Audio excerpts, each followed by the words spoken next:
my pleasure to welcome Tom Fitton. He is really everything over at Judicial Watch. Thank you so much for being here, Tom. Oh, I'm not everything, that's for sure. Thanks for having me. Yeah. No, so I watch your videos on YouTube and I'm like, I'll be doing something and I'll stop and go, what? So it's such a pleasure to have you here. And I think one of the things, I don't know, I'm just going to kind of flip it over to you. Where do you want to begin with this? Well, the impeachment abuse continues of the president. The Pelosi is finally turning over the articles of impeachment to the Senate after abusively withholding them for 4 weeks. And now the question is, what sort of justice is the president going to get at the Senate? Is he going to be further abused like he was in the House? Or is he going to be able to get any due process and be able to defend himself adequately and not be further victimized by innuendo and false and fake allegations? So I know for a lot of us that are watching out here in like what I call regular world, it seems like it's just been so patently unfair. And that has been documented by many fantastic journalists on the right and people who have just said, if you want to impeach him and you bring articles, there should be some semblance of fairness in the House. And it wasn't. It was a completely partisan process. Now, as it goes forward to the Senate, can we look forward to some fairness and the ability of the president to defend himself?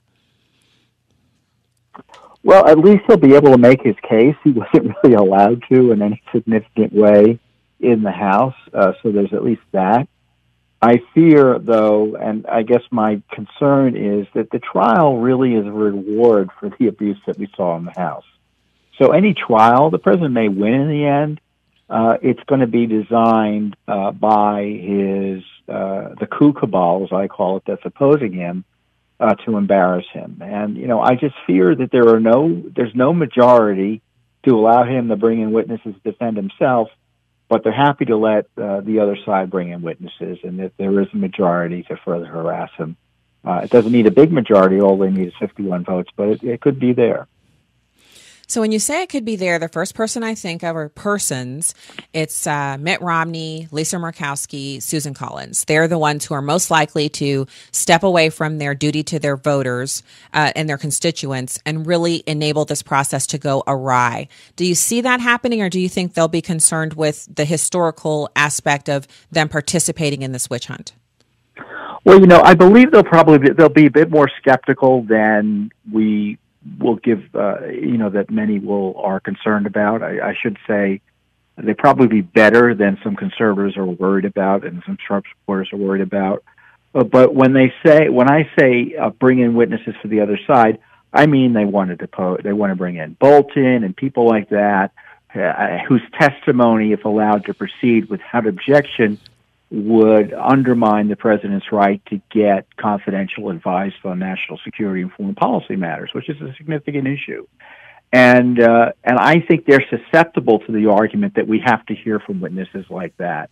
But they're unlikely to approve arguments or approve witnesses like Hunter Biden or Schiff. One of the big outrages, Stacey, is that Schiff is an impeachment manager.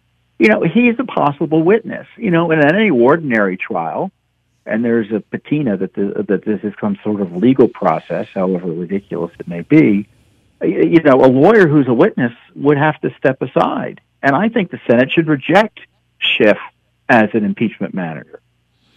So I agree with you on that. I think I was already I just was really surprised to see his name on there, but I shouldn't be, because Nancy Pelosi has made it clear that they're doing this to prevent the president from being reelected. It isn't actually a mechanism by which they hope to expose any wrongdoing. They're just out to prevent him from being the president any longer because they don't want him to replace Ruth Bader Ginsburg. So you mentioned that you think the Senate should hear testimony in any Trump trial from some certain individuals whose names we have come to know well.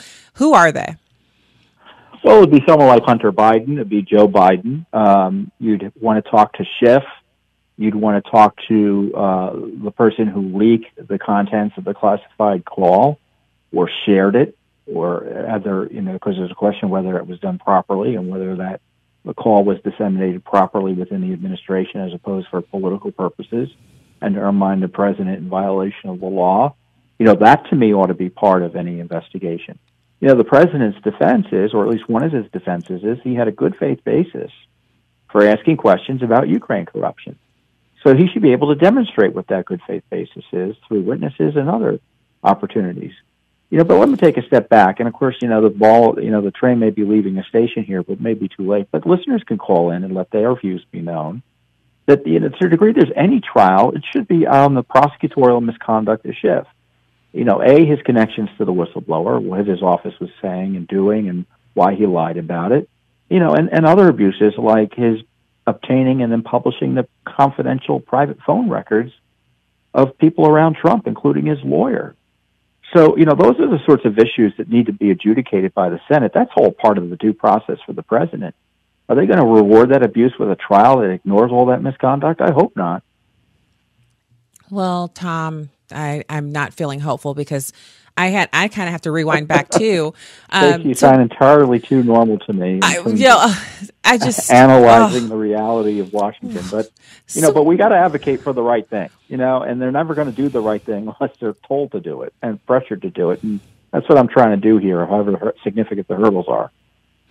So why do we have to have a trial? I understand. So no one wants to have the appearance of not doing due process or of shutting things down or, being overly protection wise of the president, like overly protective of him.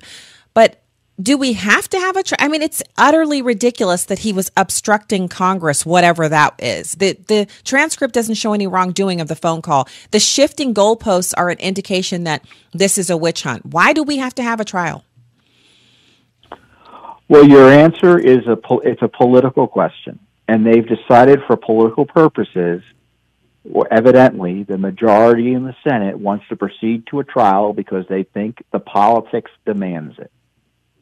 Justice and the Constitution and abuse of the president are secondary to their concerns of them doing a trial, no matter how ill-founded and abusive the underlying impeachment that led to the trial is. And I'm encouraging people to let their senators know what they think about that. And, generally speaking, a Senate trial that arises from this abusive coup is something that should not happen. But if it happens, we should be at least trying to get some justice in that process as well. So, we just have to say what we think and try to get people to do what we can, do the right thing, and all we can do is what we can do to get justice. So let's not pretend that, as you point out, the trial was necessary, because it ain't. And with that, we have to move on to our commercial break here. But Tom Fitton, president of Judicial Watch, thank you so much for your time today and your expertise. Hey, you're welcome, Stacey. Good chatting with you. All right, great to talk to you. All right, great.